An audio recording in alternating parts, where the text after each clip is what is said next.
Bem-vindos, amigos, a uma apresentação de aspecto especial da série Prophecy Odyssey. Estou muito feliz por ver cada um de vocês aqui. Organizamos esse programa em 2 dias. Não sabíamos se alguém viria. Portanto, abençoem seus corações por terem vindo mais cedo para este programa especial.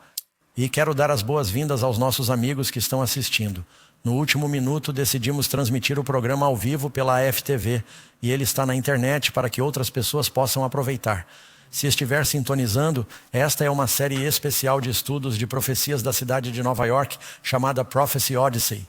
E no decorrer de nossas primeiras 7 ou 8 apresentações, fiz algumas referências ao meu testemunho pessoal. E algumas pessoas disseram: Pastor Doug, por que não damos um tempo? Tínhamos um pouco mais de tempo, tínhamos o prédio reservado para ir em frente e compartilhar seu testemunho. E foi assim que tudo isso aconteceu. E espero que orem por mim enquanto compartilho com vocês, porque sempre há o risco de que, ao dedicar tanto tempo para falar de si mesmo, em vez de glorificar a Deus, você possa glorificar a si mesmo. E você certamente não quer glorificar o pecado. E há o risco de que, às vezes, como um pescador, o peixe fica maior a cada vez que você conta a história. É como você... Sabe, a garota da 8ª série, ela tinha que fazer um relatório sobre Abraham Lincoln. E ela queria causar uma grande impressão. Então, quando ela se apresentou à classe, ela disse: Abraham Lincoln nasceu em uma idade muito precoce, em uma cabana de madeira que ele construiu com suas próprias mãos. Portanto, não queremos que seja maior do que a vida. E eu sempre gosto de começar com a palavra de Deus, porque é disso que se trata. Por isso quero levá-los a uma história da Bíblia. Na verdade, você a encontra nos evangelhos de Mateus, Marcos e Lucas. É uma história que chamei de Broken Chains, correntes quebradas. E se você der uma olhada no capítulo 5 de Marcos, vou ler isso para vocês e depois pularei rapidamente para Lucas. Jesus acabou de acalmar o mar durante uma tempestade na Galileia. Na manhã seguinte, ele dirige o barco e os discípulos remam em direção à costa sudeste da Galileia e chegaram ao outro lado do mar, a terra dos Gadarenos. E saindo ele do barco, logo o encontrou fora dos sepulcros um homem com espírito imundo que tinha a sua morada entre os sepulcros. E ninguém o podia prender, nem mesmo com cadeias, porque muitas vezes tinha sido preso com grilhões e cadeias, e as correntes foram arrancadas por ele, e os grilhões quebrados em pedaços, e ninguém o podia domar. E sempre, de noite e de dia, andava pelos montes e pelos sepulcros, clamando e cortando-se com pedras. Mas quando ele viu Jesus de longe, o correu e o adorou. Agora vamos para Lucas. O Dr. Lucas acrescenta alguns pequenos aspectos à história que Marcos não menciona. Então navegaram para a terra dos Gadarenos, que fica em frente à Galileia. E quando ele desembarcou, encontrou-se com ele um homem da cidade que há muito tempo sofria de demônios. E ele não usava roupas e não morava em casa, mas nos sepulcros. Quando viu Jesus, deu um grito e se prostrou diante dele, e em alta voz disse: Que tenho eu contigo, Jesus, filho do Deus Altíssimo? Rogo-te que não me atormentes. Pois ele, Jesus, havia ordenado que o espírito imundo saísse do homem, porque muitas vezes se apoderara dele, e ele era mantido sob guarda, preso com grilhões e cadeias. Mas ele quebrou as amarras e foi levado pelo demônio para o deserto. E Jesus lhe perguntou, dizendo: Qual é o seu nome? E ele respondeu: Legião, porque muitos demônios haviam entrado nele. E eles lhe rogaram que não os mandasse sair para o abismo. Compartilho essa história porque, de certa forma, sinto que posso me identificar com esse homem. Todo mundo está em busca de felicidade. E muitas pessoas no mundo acham que a felicidade vem da fama e da fortuna.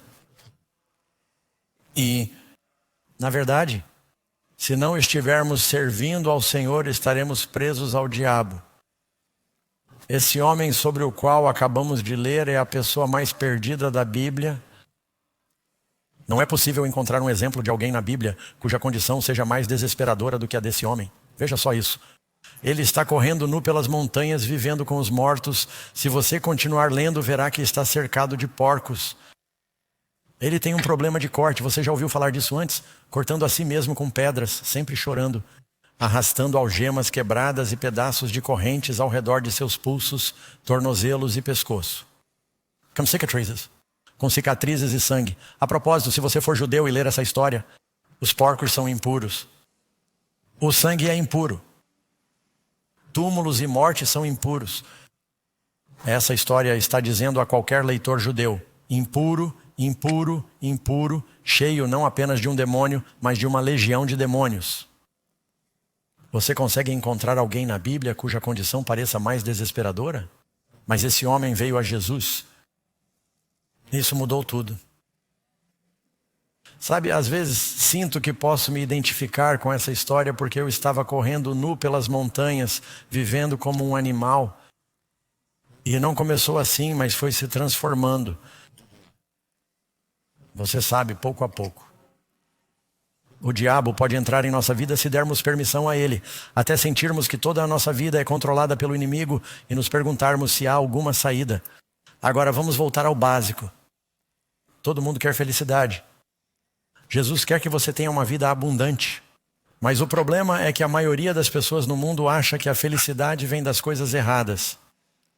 Elas acham que se eu tivesse mais dinheiro, eu seria feliz. Muitos de nós acham que um pouco mais ajudaria, certo? Ou se eu fosse mais bonito, mais popular ou mais talentoso, então seria feliz. E quero lhe dizer que isso não é verdade. Eu tive pais muito incomuns. Não me dei conta disso até que comecei a conhecer o mundo como era incomum. Mas esta é uma foto de minha mãe e meu pai, George e Ruth Batchelor. Eles não ficaram casados por muito tempo, 6 anos. Durante esse tempo, eles tiveram 2 filhos, meu irmão e eu. Meu nome é Douglas. Meu pai trabalhava no setor de aviação e era muito bem sucedido. Ele foi piloto durante a Segunda Guerra Mundial. Ele voou durante o dia D.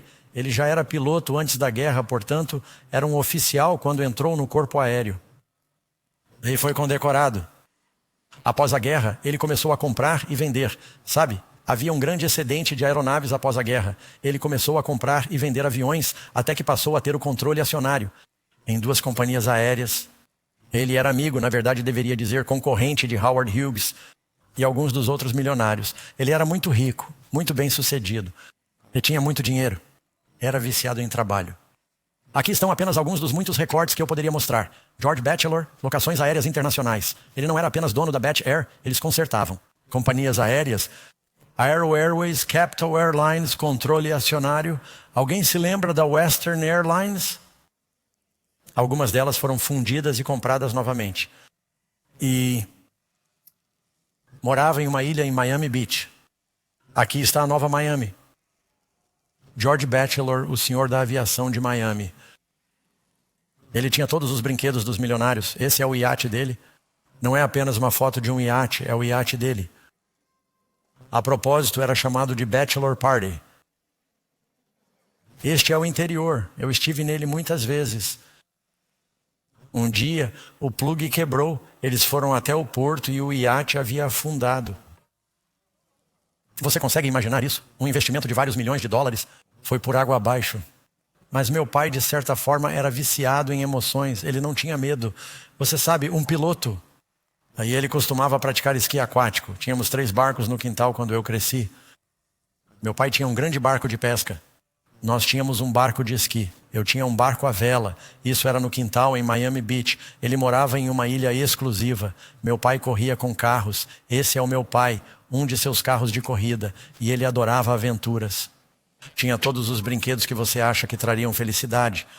Em nossa garagem, em um momento ou outro, havia Jaguar, Lamborghini, Mercedes-Benz, Ferrari, Rolls-Royce. Com certeza deveríamos ter sido felizes. Não. Este é o meu pai com a esposa número 3. De 5. Ela era uma senhora muito simpática. Ela foi Miss Kentucky. E quando ela se divorciou dele, você provavelmente ouviu falar de alguém chamado Donald Trump. Quando a esposa de Donald Trump, ou seja, Ivana, se divorciou dele, ela recebeu um acordo mínimo de cerca de uns 14 milhões, porque havia assinado um acordo pré-nupcial. Quando Betty se divorciou de papai, foi o maior acordo de divórcio da história da Flórida. Meu pai tinha muito dinheiro. Aqui está uma matéria do Miami Herald. Este é um 1992. Você não consegue ler, então vou ler para você. Posso ver daqui. Aos 71 anos, o pioneiro da aviação, George Batchelor, não está pronto para descer. Ele dirige uma das empresas mais bem-sucedidas de Miami. Pilota jatos, corre com carros, pratica esqui aquático e em breve vai se casar com uma mulher de 29 anos. Ele tinha 71 anos. Minha nova sogra era mais jovem do que minha esposa. Mas as coisas ficam melhores do que isso. Agora percebo isso novamente. As senhoras vão se casar. Como é que isso funciona? A sogra do meu pai era mais nova do que eu. Ele tinha um cunhado que tinha 11 anos de idade. Uma família complicada. Amigos, poderíamos ter tido um reality show. Na família Batchelor, durante esse período. Aqui está a continuação dessa mesma revista. Aos 71 anos, Batchelor com 16.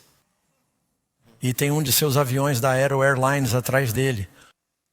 Mas sabe, todo mundo tem problemas. A primeira esposa e o filho de meu pai, que se chamava Patrick, morreram em um acidente de avião. E era um de seus aviões. O piloto voou contra uma montanha. E alguns de vocês se lembram que em Gander, na Nova Finlândia, na véspera de Ano Novo, um avião cheio de fuzileiros navais estava voltando para casa. Ele decolou e explodiu um DC-8. E todos se perguntaram se era geada nas asas. Anos depois, eles encerraram a investigação. O avião foi explodido. Mas nunca se ouviu falar muito sobre isso. Colocaram uma bomba no avião no Egito. Ela finalmente explodiu logo na decolagem. Muita tragédia em sua vida. Meu irmão, Falcon, tinha fibrose cística. Nasceu com uma doença pulmonar terminal. E então você pensa, bem, se eu tivesse dinheiro não teria problemas. Todo mundo tem problemas. E meu pai só teve 2 filhos, pequenos filhos de sangue. Eu tinha um meio-irmão que sobreviveu. E éramos eu e meu irmão. O Falcão já faleceu.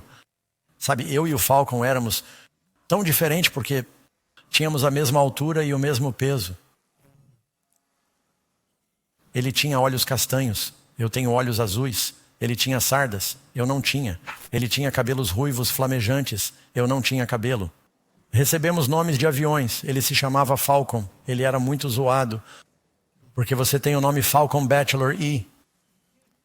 E pelo menos tinha o nome do avião da DC, Douglas MacDonald. Então você sabe, pode encontrar isso em um chaveiro no Walmart. Não é tão ruim assim. Este é meu pai com a esposa número 4. Que era mais nova que minha esposa.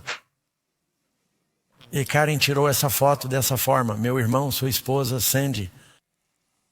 Aqui está meu pai com o Papa João Paulo II. E você pensa, como conhecer o Papa? Se você doar $2 milhões, qualquer pessoa pode conhecer o Papa. Não é tão difícil assim. Não sei se vocês se lembram de que em 2000 o Papa fez um jubileu e meu pai doou $2 milhões em jatos para levar todo mundo e ele conseguiu se encontrar com o Papa. E essa é novamente a esposa número 4, que era italiana e falava italiano. Mas sabe de uma coisa? Todo esse dinheiro, meu pai tinha que beber até dormir todas as noites. Dormia com uma arma debaixo do travesseiro porque tinha muitos inimigos. A minha esposa, Karen, é fisioterapeuta. Não sei se mencionei isso. Ele sofria de muito estresse. Ela está tentando trabalhar os nós do pescoço dele. Você sabe o que Jesus disse? De que adianta o homem ganhar o mundo inteiro e perder sua alma? Ou que vantagem tem o homem? Se tiver todas essas coisas, a vida de um homem não consiste na abundância de coisas que ele possui. Porque a Bíblia diz que os ladrões rompem o aço, a traça e a ferrugem corrompem. Mas se você vai ter um tesouro, onde você quer guardar o seu tesouro? No céu, amigos. Essa é a única coisa que dura. Então, quando eu estava crescendo, muitos dos meus amigos tinham muito dinheiro. Muitos de meus amigos e suas famílias tinham muito dinheiro, mas não havia felicidade. Agora, do outro lado, meu pai foi criado como batista, mas na época da Segunda Guerra Mundial, ele viu tanta morte e destruição que pensou: se existe um Deus amoroso, por que isso aconteceu? Ele praticamente se tornou agnóstico ou ateu. Embora tenha roubado uma Bíblia de Gideão uma vez, ele me disse durante uma crise e estava tentando encontrar algumas respostas. Você consegue imaginar isso? Multimilionário, ele rouba uma Bíblia em um quarto de hotel. Minha mãe, ela era judia. Ruth Batchelor. E esse é o meu irmão e eu. Eu não era bonito quando criança e ela escrevia músicas para Elvis Presley. Ela era crítica de cinema. Ela era atriz. Minha mãe era muito talentosa. Ela abandonou o ensino médio, mas tinha um dom para a música e meio que aprendeu sozinha a escrever canções e a tocar violão e conhecia as pessoas certas e era uma mulher linda. Aí ela cresceu na cidade de Nova York. Minha família, meu avô, todos moravam na cidade de Nova York. Ela se mudou para a Califórnia, onde conheceu meu pai, que começou seu negócio em Burbank. E ela estava se destacando no mundo do espetáculo como crítica de cinema. Minha mãe foi uma líder do movimento de liberdade feminina na cidade de Nova York. Essa é a marcha dela e, na verdade, ela escreveu uma série de canções sobre a liberdade das mulheres. Ela escreveu músicas sobre astrologia. Todos os nossos amigos em Hollywood eram adeptos do ocultismo e da bruxaria. E alguém se lembra do programa de TV chamado Dark Shadows? Essas pessoas eram todas amigas de nossa família. Eles estavam em nossa casa e morávamos na 81st Street. Alguns de vocês se lembram de Lloyd Bridges, que tinha o programa de mergulho. Ele morava no andar de cima da nossa casa. Seus filhos, Beau Bridges e Jeff Bridges, costumávamos vê-los quando éramos crianças. E o vencedor do Oscar, Red Buttons, um grande amigo da nossa família, morava na esquina. E conhecíamos sua esposa, Alicia, e sua filha, Amy. Quer dizer, crescemos conhecendo muitas dessas pessoas que estavam no show business, porque minha mãe não era apenas compositora, atriz, crítica de cinema, mas também dramaturga, tinha alguns programas fora da Broadway. Ela fundou a LA Film Critics, um cargo muito poderoso, porque quando um crítico de cinema, os produtores investem milhões em um filme, essas primeiras críticas podem fazer a diferença em milhões de dólares, e se os críticos disserem, eu não desperdiçaria meu dinheiro, eles perdem milhões. Eles perdem milhões. Portanto, eles sempre lhe enviavam presentes e prêmios, cruzeiros gratuitos, ingressos para restaurantes e um cargo muito poderoso como presidente da LA Film Critics. Ela substituiu Rona Barrett, se é que você se lembra desse nome, no Good Morning America. Ela fazia as reportagens de Hollywood. Chamava-se Ruth Batchelor's Hollywood. E ela era atriz, mas geralmente eram papéis pequenos em grandes filmes. Ela participou de Os 10 Mandamentos e de outro filme, The Buccaneer, com Yuli Brunner e Charlton Heston, mas seu verdadeiro sucesso foi como crítica de cinema.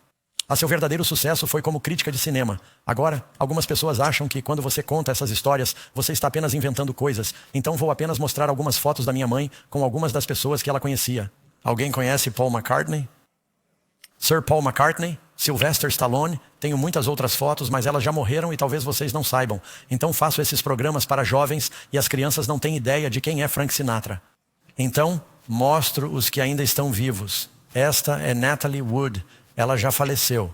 Roger Moore foi um dos James Bond. Essa é a mãe de cada uma dessas pessoas. Sally Field, Clint Eastwood, Dustin Hoffman, Paul Newman, Muhammad Ali. Portanto, as pessoas em Hollywood conheciam minha mãe e nós conhecíamos muitas dessas pessoas. Às vezes Karen e eu estamos vendo algo na televisão e eu digo que os conheço e começo a contar. Ela dizia, você está estragando tudo para mim. Não fale sobre isso. Mas sabe de uma coisa? Tínhamos amigos que eram ricos e famosos, saudáveis e bonitos. E eles se mataram. Eu tinha um amigo que era um ator mirim famoso.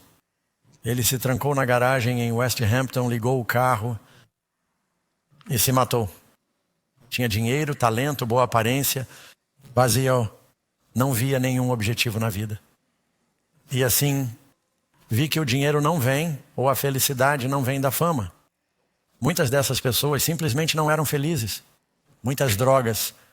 Em Hollywood, se você não soubesse disso, você se pergunta por quê. Muitos deles estão se casando e se divorciando. Eles são infelizes. Quando mamãe morreu, embora todos a conhecessem, os únicos que estavam lá, Karen e eu, eram os meus avós. A vida de um homem não vem da abundância de coisas que ele possui. Se você quer ser famoso, seja famoso diante de Deus. Não se trata do que as pessoas pensam de você, é o que Deus pensa de você. Isso faz a diferença. Bem, como mencionei, cresci na cidade de Nova York. Aqui está uma foto antiga em que o World Trade Center ainda estava lá. E nasci em Burbank, Califórnia. Espero que me perdoe, embora eu tenha crescido na cidade de Nova York. Mamãe e papai se divorciaram quando eu tinha 3 anos de idade. E mamãe foi casada 4 vezes, papai foi casado 5 vezes. Havia muitas intrigas na família. Mamãe teve um caso durante 20 anos com um homem casado e eu tinha que agir como se não soubesse quem ele era quando via sua esposa. Eu lhes digo, amigos, vocês não fazem ideia. Mas meu irmão e eu aprendemos demais porque quando éramos crianças na cidade de Nova York, mamãe dizia para irmos brincar nas ruas. E meu irmão e eu, com 7, 8, 9 anos de idade, andávamos de metrô. Naquela época, todas as crianças andavam de ônibus. Às vezes pagávamos, entrávamos no ônibus. Às vezes subíamos no bagageiro. Algum de vocês se lembra disso? Subir na parte de trás e se agarrar à borda da janela. Espero que você não tenha caído. Quantos de vocês sabem do que estou falando? E havia gangues nas ruas e íamos tocar na 42nd com a Broadway. Naquela época era bem decadente. Algum de vocês se lembra do Penny Arcades? Você ia lá e jogava esquibol. Então minha mãe simplesmente nos mandou para as ruas e aprendemos demais. Muito jovens. Mas meus pais tinham dinheiro, não tanto minha mãe quanto meu pai.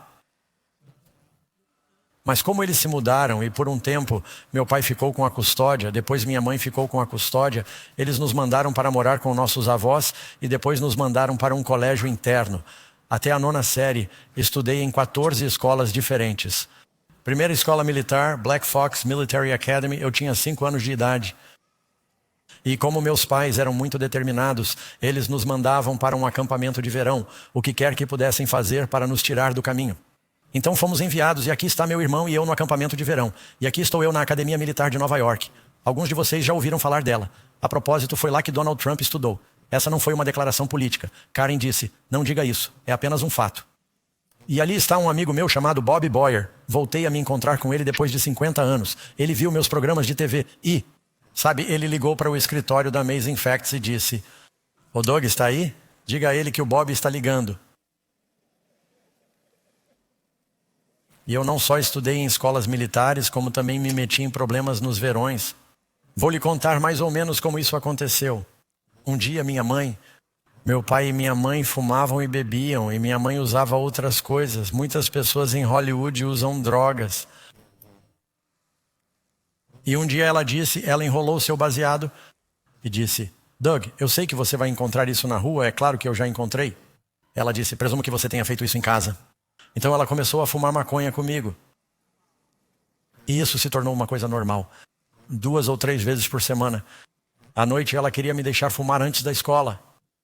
Fumávamos maconha e tomávamos sorvete. Era nosso momento de união. Bem, a essa altura meu irmão tinha sido enviado para morar com meu pai por causa de sua doença pulmonar. O clima de Nova York não era bom para a fibrose cística. Então Falcon vinha visitá-lo e via eu e mamãe fumando maconha e dizia, isso não é justo, não posso fumar maconha. E ela dizia, vou fazer biscoitos de haxixe para você. Então minha mãe fazia biscoitos de haxixe com maconha para meu irmão. Um dia levamos alguns para a escola e os demos aos professores. E dissemos, vocês vão gostar disso. Minha mãe tem uma receita especial. Eles são muito bons para fazer com que os professores se soltem um pouco. Então eu era um verdadeiro encrenqueiro, me metia em muitas confusões. E você sabe, eu costumava pensar em suicídio. Porque ir a todas essas escolas, apesar de ter estudado em escolas judaicas, quando eu estava aqui, mamãe me mandava para escolas judaicas para irritar meu pai, e depois eu ia morar com papai, que me mandava para escolas católicas, e ele não era católico. Mas eu nunca soube realmente sobre Deus. Eu achava que quando você morre, vira adubo. E eu costumava pensar em suicídio o tempo todo. Eu pensava que o dinheiro não traz felicidade, a maioria das pessoas é infeliz. Eu tinha amigos que haviam cometido suicídio, então por que não acabar com tudo? Sentia que meus pais não me amavam de verdade, pois sempre me mandavam embora. Por isso eu estava sempre imaginando qual seria a melhor maneira de se matar. E morando aqui em Nova York, sabe, há alguns prédios altos, eu subia no telhado, eles deixavam o telhado aberto. Eu subia no telhado e colocava os dedos dos pés na borda e via até onde podia me inclinar, até sentir meu centro de gravidade. E o motivo de eu não ter pulado E é porque me lembro de ter lido certa vez sobre um homem que pulou 9 andares, mas bateu em algumas árvores e aterrissou em alguns carros e sobreviveu, mas ficou paralisado. Eu pensei, bem, isso é ainda pior. Pensei que eu poderia pular e se eu não morresse. E então tive medo e que não funcionasse. Eu sei que em outra ocasião, minha mãe tomou pílulas para dormir. E ela estava fora uma noite. Estou sozinha, tenho problemas o tempo todo, sou infeliz, sempre tenho notas ruins. E entrei no banheiro da minha mãe e fui ao armário de remédios dela. Encontrei um frasco de comprimidos que dizia, tome um na hora de dormir, Valium. Eu disse, eu só quero dormir e nunca mais acordar. Você já se sentiu assim? Então enchi minhas mãos com as pílulas e estava me preparando. Peguei a água, estava me preparando para engolir todos esses comprimidos e simplesmente dormir e acabar com tudo. Mas então me ocorreu que o frasco não dizia pílulas para dormir. Dizia, tome um na hora de dormir, a Valium. E eu tinha 13 anos na época, não tinha certeza do que era Valium. Eu pensei, e se Valium for como uma pílula para mulheres? E pensei, então o que poderia acontecer comigo? Tomei muito desse remédio. E pensei, é melhor não fazer isso. E guardei o remédio.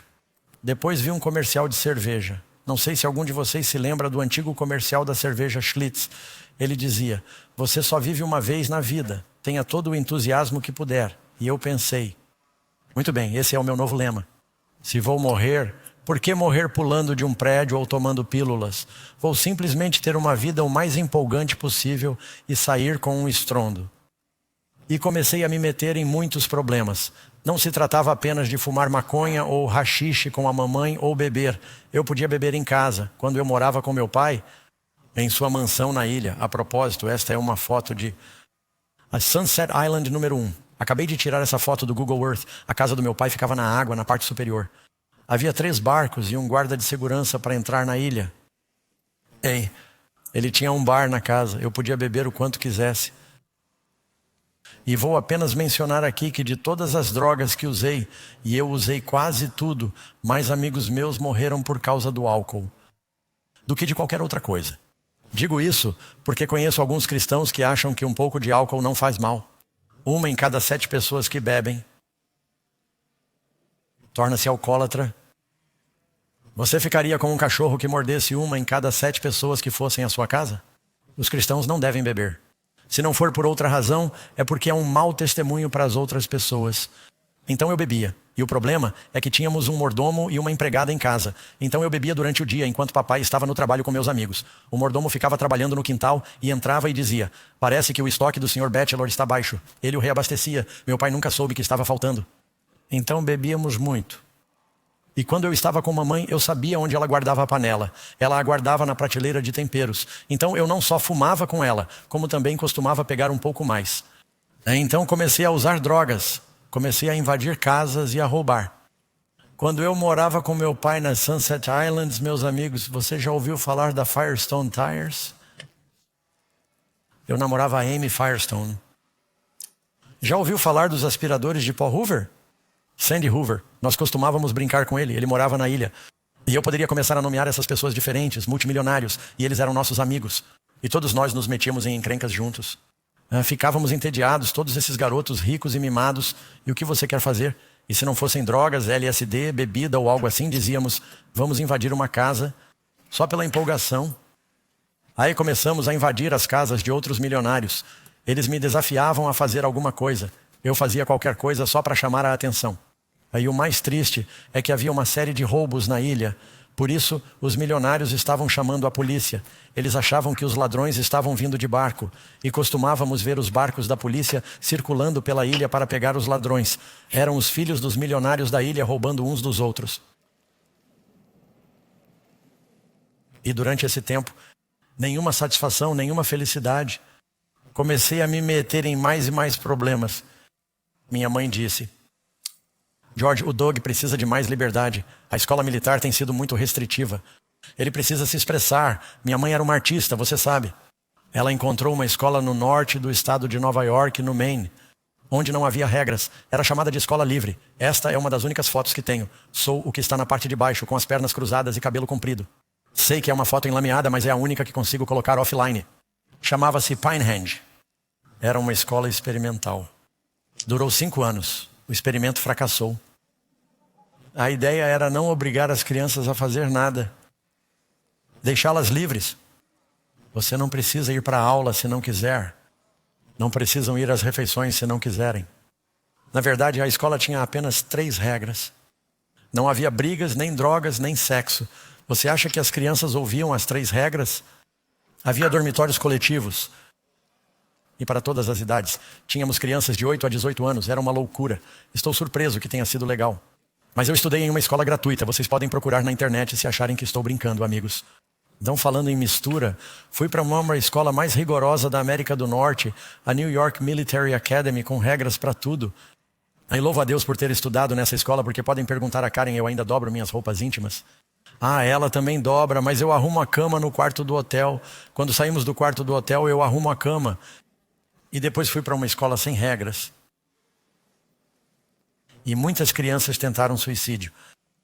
Aprendi que é preciso ter disciplina em sua vida ou não se pode ter felicidade. Se não tiver autocontrole, não terá sucesso. Por isso tive muitos problemas. Na primeira vez em que fugi de casa, eu tinha 16 anos de idade. Não, 13 anos de idade. Roubei de minha mãe. Peguei um ônibus para o interior do estado de Nova York, entrei em uma barraca. E fiquei sozinho. Estou pensando. Ok, agora o que eu faço? Fiquei solitário. Acabei voltando para casa. Fugi de novo. Quando eu tinha 14 anos de idade com um amigo. A propósito, conheci esse amigo anos depois. Ele se tornou coronel do exército. Foi muito interessante. E ele e eu fugimos, fomos presos na Pensilvânia, no trem. Ele nos levou de volta para Nova York. Fugimos novamente, nos mudamos para as montanhas. Fomos presos novamente. Minha mãe disse ao meu pai, não consigo mais lidar com ele. Ela me mandou para morar com meu pai. Tive problemas com minha madrasta e disse que ele era impossível. Ele não pode ficar em casa. Meu pai também era dono de um hotel. Ele me levou para o hotel dele. Eu estava muito confuso. Fui preso 7 vezes. Em um determinado momento, fiquei na cadeia por 1 semana antes de dizer a eles meu nome verdadeiro. Achei que preferia estar em uma prisão juvenil do que em casa, na mansão. Isso não é loucura? Era assim que eu estava infeliz. Totalmente fora de controle. Finalmente meu pai disse, não sei o que fazer com você.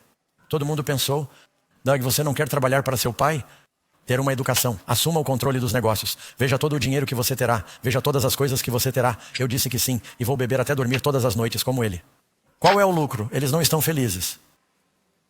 Então eu disse, pai, não sei o que fazer. Saí do escritório do meu pai, entrei na rodovia, a Interstate 95, comecei a pedir carona. Eu tinha 16 anos de idade. Fui até Boston. Eu havia falsificado minha carteira de motorista. Ela dizia, caso você esteja curioso, nasci em 1957. Minha mãe é uma artista. Peguei o 7, transformei-o em 2. E usei isso para obter uma identidade falsa, uma verdadeira que dizia que eu era muito mais velho do que era. Assim consegui tirar uma carteira de motorista e consegui um emprego como segurança. Eu estava em Boston. E estava entrando em casas e roubando. Roubando televisões, roubando carros. E trabalhava como guarda de segurança à noite. Trabalhava em uma empresa chamada Business Intelligence. Eu nunca roubei do local que vigiava, porque, sabe, eles me pagavam. E eu roubava durante o dia, porque se você sai de uma casa durante o dia com uma televisão, eles acham que você está se mudando. Então, durante esse período, meu pai voou. Bem, estou me adiantando. Então, aconteceu uma coisa. Eu tinha um amigo chamado Jerry. Ele era segurança. Ele descobriu sobre meu trabalho diário, roubar. Eu disse, você vai me entregar? Ele disse que era muito espiritualizado. Ele gostava dessas religiões orientais. Ele disse, não, cara, eu não preciso te entregar. Seu karma vai pegá-lo. Eu perguntei, como assim karma? Ele disse que tudo o que você faz volta. Eu disse que Deus não existe. Eu disse que roubei aquele aparelho de TV e me livrei dele. Não aconteceu nada. Nada acontecerá. Ele disse, você verá. E alguns dias depois de termos conversado, acordei em meu apartamento em Boston. A porta estava aberta. Olhei e minha TV havia sumido. E meu rádio. E fiquei furioso. Sabe o que eu fiz? Chamei a polícia. e perguntei: o que está acontecendo com esta cidade? Eu disse: vocês vão até lá e os encontrem. Comecei a observar e tudo o que eu fazia parecia sair pela culatra. Eu ia e roubava algo e meus amigos eram ladrões. Eles então roubavam de mim.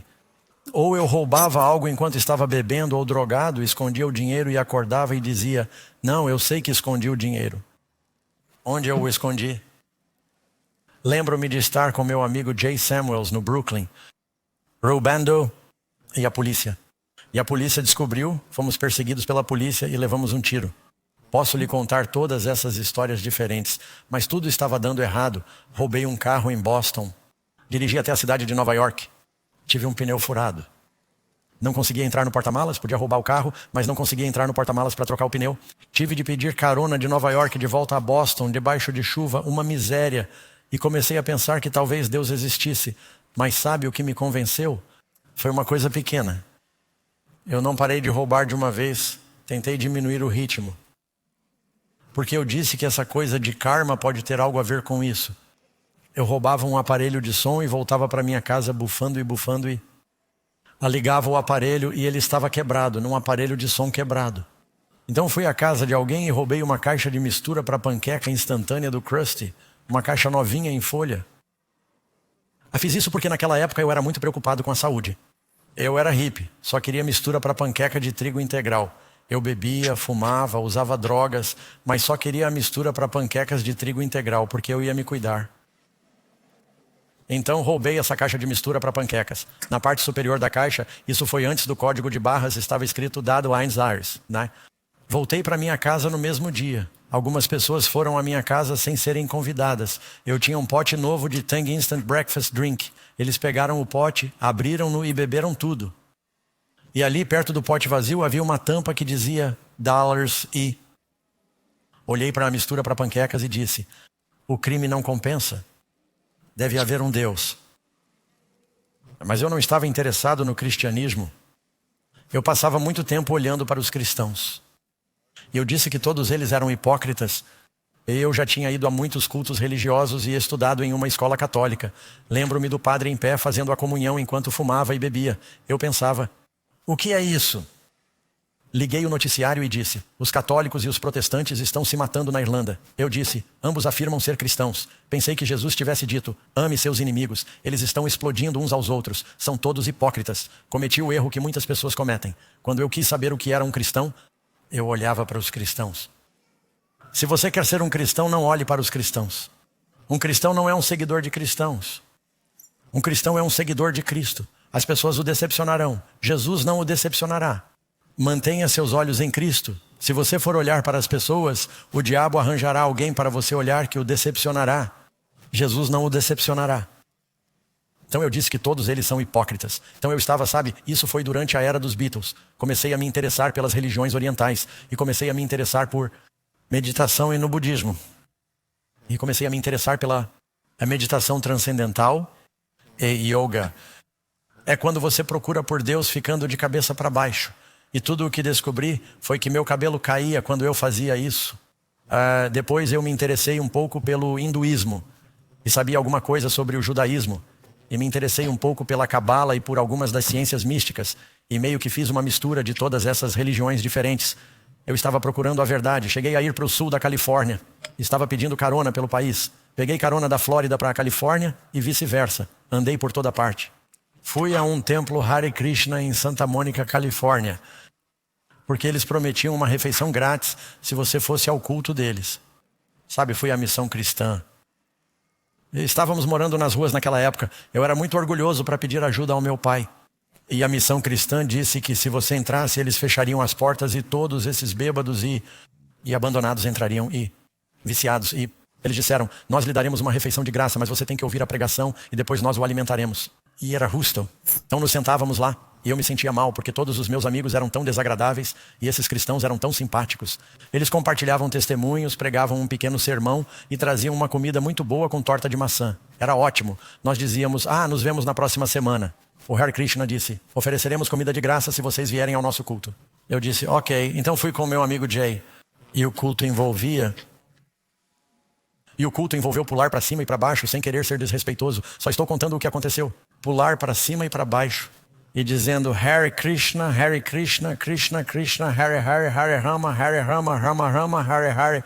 Nunca me esqueci disso, porque eles fizeram isso por 2 horas, sem parar. E eu já havia passado muito tempo em Hollywood com amigos que gostavam de hipnose e coisas do gênero. Pensei, isso é hipnose. Essa repetição o coloca em um estado de hipnose. E disse ao meu amigo Jay, estou indo ao banheiro. Eu disse, me diga quando a comida sair. Eu disse, e saí e estava no banheiro, e os tambores e o baixo estavam tocando, e todos diziam, Hare Krishna, Hare Rama. Entrei no banheiro e fui ver como estava meu amigo Jay, e ele estava entrando na brincadeira. Eles nos deram iogurte e uvas passas para tudo isso. Mas eu estava procurando por Deus. Estava tentando de tudo, pensei, deve haver um Deus. Bem, voltei para Boston. E meu pai voou da Flórida para me ver. E ele me implorou. Ele disse, Doug, você tem que voltar para a escola. Ele disse, sabe, o Falcon está doente. Ele mal está conseguindo ir para a faculdade porque as pessoas estão fumando e ele está se esforçando. Ele teve que continuar indo ao hospital e fazendo terapia. E ele disse, você está saudável? Ele disse, você precisa estudar, não desperdice sua vida. Ele disse, encontrei uma escola. Eu disse, bem, não vou voltar para uma escola militar, não há meninas. E ele disse, não, há meninas. Ele disse, encontrei uma escola, fica em um barco. Na verdade são 2 barcos juntos. Eles navegam ao redor do mundo. E eles têm garotas, você pode fazer mergulho autônomo, você pode praticar esqui aquático, você pode praticar caça submarina, você pode se aventurar, ver o mundo. E ele está me implorando. Ele disse, sabe, tem uma pasta aqui, tem $1 milhão dentro dela. Estou me preparando para fazer um negócio de $1 milhão. E ele disse, você pode ter esse negócio. Você pode trabalhar comigo, você pode estudar. Eu disse, tudo bem, meu pai me conseguiu. Fui para, não sei como ele conseguiu um passaporte.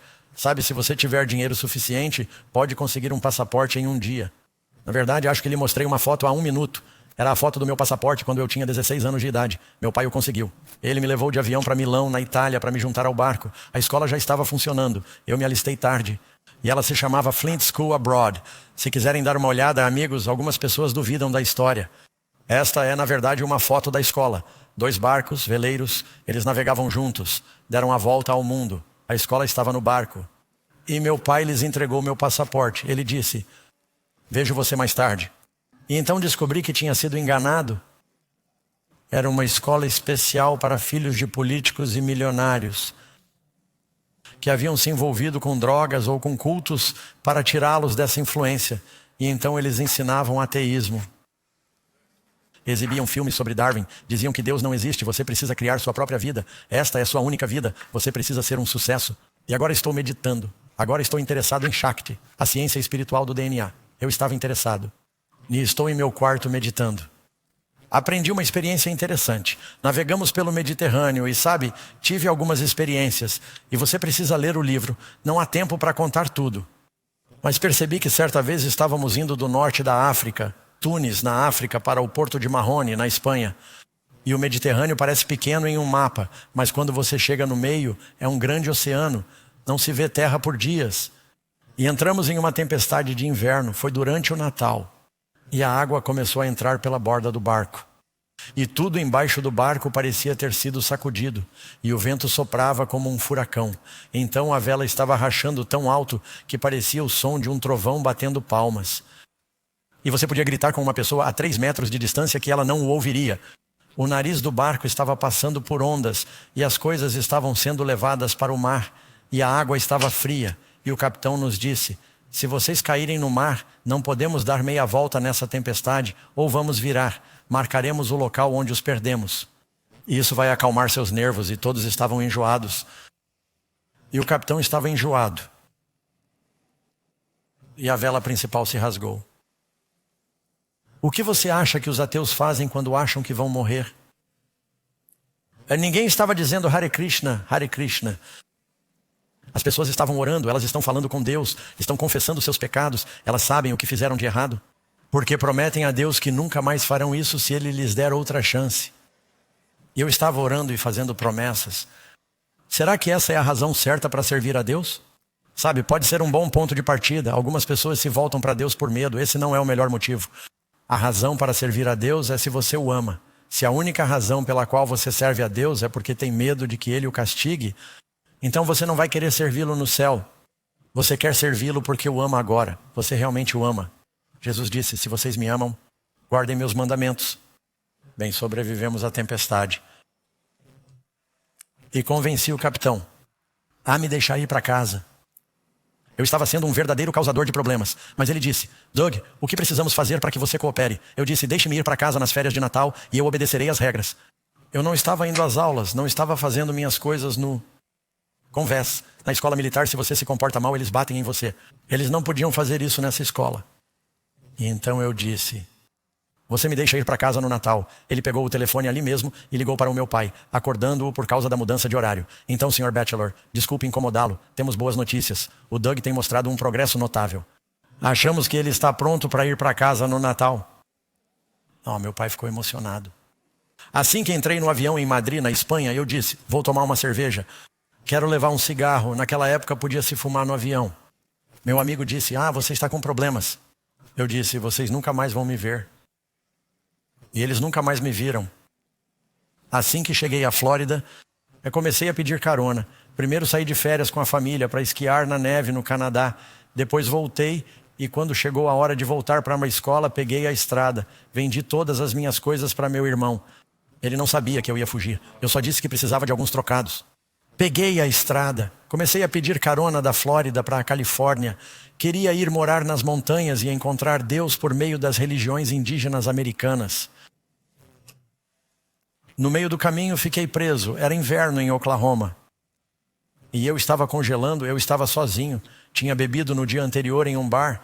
Perdi todo o meu dinheiro em um salão de sinuca, jogando sinuca. Fazendo apostas idiotas, bêbado. Estou sem dinheiro. Estou doente. Estou com fome. E então estou parado na estrada com roupas da Flórida. E está abaixo de zero e estou morrendo de frio. Muito teimoso e orgulhoso para pedir ajuda. E toda vez que um caminhão passava, 3 segundos depois eu me virava, porque o vento do caminhão o atingia. Depois de horas, fiquei desesperado e orei. Eu disse, Deus, eu sei que existe um Deus. Agora eu estava convencido de que havia um Deus por causa do karma. Sabe, Jesus ensina o karma. Ele diz, faça aos outros o que gostaria que fizessem a você. O que vai e volta, amigo, posso lhe dizer? Mais abençoado do que os misericordiosos, eles obterão misericórdia. Eu disse que acredito que existe um Deus. Eu disse, Senhor, eu lhe pedi 4 coisas. Eu disse, por favor, me ajude a conseguir uma carona para onde estou indo.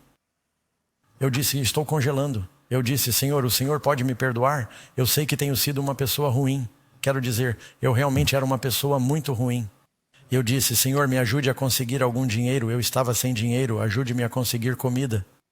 E acho que a 5ª coisa pela qual orei foi por uma carona com alguém normal. Porque eu continuava sendo pego por pessoas loucas. Fui pego por pessoas que estavam bebendo e estavam em uma estrada com muito vento. Eles diziam, veja só, eu posso dirigir com os faróis apagados. Eles desligaram os faróis. Eu fui pego por 2 estudantes universitários que estavam fumando muita maconha. O carro estava cheio de fumaça e eles atravessaram o canteiro central em direção ao tráfego em sentido contrário. Eu disse, essa é a minha parada, deixe-me sair. Então eu disse, Senhor, me dê uma carona com alguém normal. Eu estava lá há horas. Assim que terminei de orar, eu não sabia como orar, não disse em nome de Jesus. Eu disse, Senhor, por favor, me ajude. Um veículo parou. Uma van branca me pegou. Esse homem me levou de Oklahoma até meu destino em Palm Springs, Califórnia. Ele me deu 40 quando me deixou lá. Ele me alimentou durante todo o trajeto, eu estava com fome. Toda vez que ele me alimentava, eu dizia, não tenho problema, eu pago. E a coisa pela qual eu não orei é que ele pregou para mim durante todo o caminho de Oklahoma até a Califórnia. Ele era um cristão nascido de novo e estava pregando para todo mundo ao longo do caminho e eu tinha que ouvi-lo ou sair do carro. E eu pensei, a Bíblia é um conto de fadas, os cristãos são hipócritas. Então ele me soltou e eu fui para as montanhas. Na verdade, esta é uma foto do meu irmão, tirada anos depois. Agora eu queria encontrar Deus por meio da natureza. Fui para as montanhas e me mudei para uma caverna. Morei nessas montanhas desertas, bem no alto das montanhas do deserto.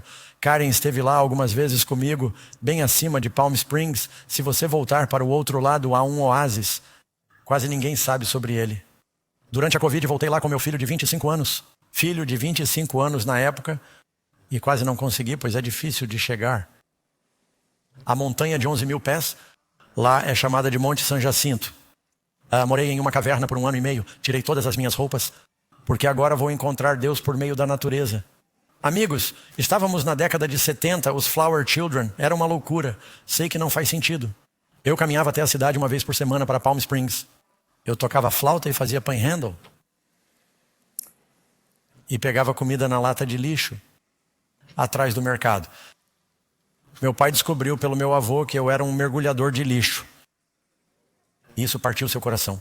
Ele trabalhou durante toda a depressão para que seus filhos nunca fossem pobres. E agora ele descobre que seu filho está cavando no lixo para comer. Sabe, você tem um pai celestial que deu seu filho Jesus para que você pudesse ser rico. E nós vamos para a lixeira do diabo e isso parte o coração dele. Bem, aqui está um milagre. Eu estava morando nas montanhas, em uma caverna. Aqui está uma foto da minha caverna. Eu tinha um gato chamado Stranger. Sei que as fotos são um pouco ruins. Este é o meu gato.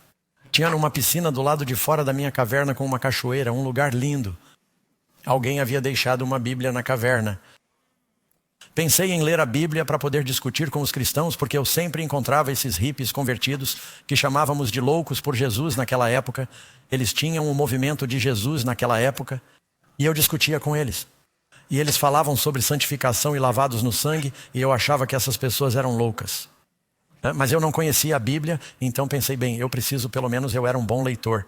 Preciso ler a Bíblia. Bem, vou lhes dizer uma coisa, amigos, esse é um negócio perigoso. Comecei a ler a Bíblia. Fiquei atolado lá em Êxodo, pulei e li Mateus, Marcos, Lucas, João. Todos os dias eu comia pão de banana, porque as bananas de um dia eram compradas de graça no mercado. Os caras do mercado me conheciam e eu comia pão de banana. Eu tinha um forno holandês que colocava no fogo e então eu comia o pão da vida e eu lia a Bíblia. Em algum ponto do caminho algo aconteceu. Tentei de tudo. Examinei todas as religiões do mundo. Não tinha nenhum preconceito. Quer dizer, eu poderia ter sido qualquer coisa. Não me importava. Eu apenas disse, quero saber a verdade.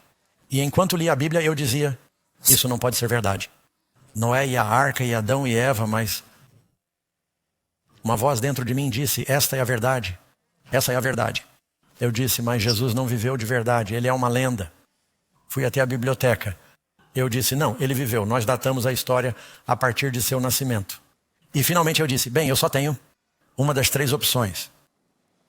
Disse que ou ele era um mentiroso, ou era um lunático, ou ele é o Senhor. E eu sabia que ele não era um mentiroso, porque tudo o que ele dizia, sabe, quando eu estava lendo a Bíblia, a primeira vez que li a Bíblia, ela dizia, dê a outra face. Eu disse, eu já usei essa expressão. Eu não sabia que Jesus tinha dito isso. Percorrer a 2ª milha, caligrafia na parede por um triz, todas essas coisas que eu ouvi durante toda a minha vida. Eu disse, essa Bíblia é um livro muito bom. Tem muita sabedoria aqui. Jesus poderia ter contado uma mentira e se salvado, mas não o fez. Eu disse, eu sei que ele não era louco. As pessoas que vieram ouvir Jesus disseram, nenhum homem jamais falou como este homem. Nem mesmo sabemos como ele era. O que ele disse mudou o mundo. Ele disse, meus ensinamentos vão para o mundo inteiro. E neste momento, a maior parte do mundo reivindica o cristianismo. Eu disse, já tentei de tudo. Então lá em cima, nas montanhas, nessa caverna deserta, eu me ajoelhei e fiquei de joelhos. Eu disse, Senhor, estou uma bagunça. E sou como aquele demoníaco. Estou correndo nu pelas montanhas, comendo da lata de lixo, vivendo uma vida impura. E perguntei se o Senhor poderia me perdoar. Poderia me dar algum propósito para viver? E você sabe, eu fiz essa oração, senti a paz entrar em meu coração. E não mudei em um dia, mas Deus começou a me mudar e milagres começaram a acontecer. Vou lhe dizer, deixe-me contar uma história rápida. Estou olhando para o relógio e vou me atrasar 1 ou 2 minutos. Eles me disseram que eu poderia fazer isso. Aquele homem veio a Jesus como ele era. E o Senhor disse, ele expulsou os demônios. E ele disse, quero ir com você, Senhor. Jesus, não, quero que você vá contar às outras pessoas o que Deus fez por você. E ele foi e contou a todos que Jesus havia quebrado suas correntes. E quando Cristo voltou, havia uma grande multidão convertida por causa daquele endemoniado que havia sido libertado do diabo. O homem que todos pensavam ser o mais desesperado da Bíblia, Deus o usou. Estou lá em cima na caverna. E depois de aceitar Jesus, eu disse, Senhor, essas são boas notícias. Eu não posso esperar. Comecei a contar a todos sobre Jesus e eu disse, Senhor, estou sentindo que o Senhor quer que eu faça isso em tempo integral, mas sou um eremita. Tenho medo das pessoas. Você pode pedir aqui e eu posso ir para as montanhas por dias, sozinho, e fico feliz. E eu disse, o Senhor quer que eu fique na frente das pessoas e fale com elas sobre o Senhor. Então eu farei isso, Senhor, se é isso que o Senhor quer que eu faça, mas o Senhor terá que me mostrar. Então eu disse, Senhor, não sei como vou fazer isso. Estou sozinho nas montanhas, mas se o Senhor quer que eu testemunhe a seu favor, preciso de um sinal. Vou para a cidade nos dias seguintes. Telefonei para minha mãe a cobrar em Beverly Hills. Fui examinado e, mãe, estou vivo, estou bem. Ela disse, Doug, você vai voltar para casa nos próximos dias? Eu disse, como assim, em casa? Lá na caverna? Sim, estarei na caverna. Ela disse, quero ir ver você. Eu disse, mãe, você não pode ir. Ela disse, estou indo em um helicóptero. Eu disse, o quê? Ela disse, sim. Eu estava jantando com um cara da NBC News, Bill Applegate. E eu disse, o pai do meu filho é multimilionário e está morando nas montanhas em uma caverna. Ele disse que essa seria uma ótima história de interesse humano. Ele nos deixaria gravá-lo? Ela disse, não sei. Vou perguntar da próxima vez que ele ligar. Então eu disse, tudo bem. Então minha mãe voa de Los Angeles, eles alugaram um helicóptero, eles voam até minha caverna para me entrevistar e me perguntar por que estou fazendo isso.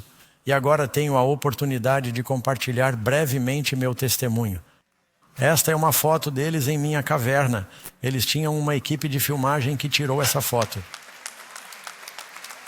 Eu nunca imaginei que essa foto seria a capa do livro um dia, ou as fotos que o fotógrafo tirou naquele dia. E depois que eles foram embora no helicóptero, tive que ir até a cidade e perguntar se poderia entrar no saguão do hotel. E eles disseram, pra quê? Eu disse, vou aparecer no noticiário. Apareci no noticiário nacional 3 vezes naquele dia, compartilhando meu testemunho. Sei que foram 3 vezes porque um amigo na cadeia disse que viu 3 vezes. Então agora, e caso esteja se perguntando, eu sou pastor, recebo um salário de pastor. As pessoas ouvem falar de meu pai e vêm me perguntar sobre investimentos. Meu pai deixou a maior parte de seu dinheiro para uma fundação, uma boa fundação, a Bachelor Foundation. Karen e eu moramos em uma casa normal. Somos pessoas normais, mas eu sou feliz. Viajo por aí, compartilho o evangelho. Mais uma reflexão. Antes de orar com vocês, pouco antes de meu irmão morrer, Falcon, ele costumava andar com os carrinhos de golfe em Miami Beach. Ele era um bom rapaz. Ele foi para a faculdade, ficou em casa e trabalhou para o papai. Ele tinha uma casa nova na água, tinha barcos no quintal e todos os brinquedos. Mas estava doente. Um dia eu estava caminhando com ele e ele parava e tinha um ataque de tosse. Depois caminhávamos mais um pouco e ele disse, Doug, você é um sortudo. Eu perguntei, como assim? Ele disse, eu daria tudo o que tenho se pudesse ter seus pulmões. Ele disse que a vida não é justa. Ele disse, sou tão inteligente, mas estou doente. Ele disse, e você é tão saudável, mas você é estúpido. Ele disse, eu daria tudo se pudesse ter seus pulmões e viver um pouco mais nesta vida. Fico pensando nas pessoas que não desistem de nada por Jesus e pela vida eterna. E eu estava ao lado do meu irmão segurando sua mão. E antes de ele morrer, e eu disse, Falcão, posso orar com você? Ele costumava me provocar por causa da minha religião. Mas quando ele estava morrendo, ele não estava zombando da minha religião. Ele disse que sim, e apertou minha mão. E eu lhe pedi que aceitasse Jesus em seu coração. De que adianta você ganhar o mundo inteiro e perder seus amigos de alma? Não é dinheiro, não é a fama, não é a boa aparência. Jesus tem um grande plano para cada um de vocês, mas vocês precisam se achegar a Ele exatamente como são. E você pode fazer isso agora. Gostaria de orar por você. E antes de encerrarmos essa parte do nosso culto de hoje, vocês sabem, Jesus está voltando e Ele quer que vocês estejam prontos. Talvez alguns de vocês estejam aqui agora e não tenham dado a Jesus o primeiro lugar em sua vida. Alguns de vocês estão assistindo e sabem, estão distraídos com as coisas do mundo. Esta vida é curta, amigos. Ela passa rápido. E eu gostaria de perguntar se vocês gostariam de dizer, ao estar em sua presença, faça isso porque é sua intenção. Se você não aceitou Jesus antes, ou se não entregou totalmente sua vida a Ele e gostaria de fazer isso agora, está disposto a ficar na presença de Deus e dizer, eu ouço a voz dEle, quero fazer isso agora, eu o vejo de pé. Sim, fique de pé. Não tenha medo. Jesus morreu por você publicamente, você pode vir a Ele publicamente. Louve a Deus. Louvado seja Deus. Amém. A outros. Antes de eu orar, se você quiser tomar sua decisão, amém. Alguns em casa. Você pode orar onde quer que esteja. Diga-me, Senhor, quero lhe dar tudo agora mesmo. Venha exatamente como você está. Aquele endemoninhado, ele veio exatamente como ele era e Jesus o libertou. Ele pode libertá-lo e colocá-lo para trabalhar. Pai do céu, queremos lhe agradecer por seu poder milagroso de salvar. Ajude-nos a ter a prioridade de buscar primeiro o seu reino. Oro para que não sejamos distraídos pelos enganos do inimigo. Sejam quais forem as correntes na vida dessas pessoas, como o Senhor fez com aquele homem, quebre a corrente, liberte-nos, cubra a nossa nudez com seu manto e nos dê uma obra para fazer. Abençoe as pessoas aqui e abençoe essas reuniões, o restante, e derrame seu Espírito, oramos em nome de Cristo. Amém. A propósito, para aqueles que se levantaram, esperamos que visitem os pastores aqui em algum lugar e orem com eles. Perguntem a eles quais seriam os próximos passos. Mas acho que temos um concerto que vai acontecer agora. Você diz amém? Alguns cantores vão se apresentar.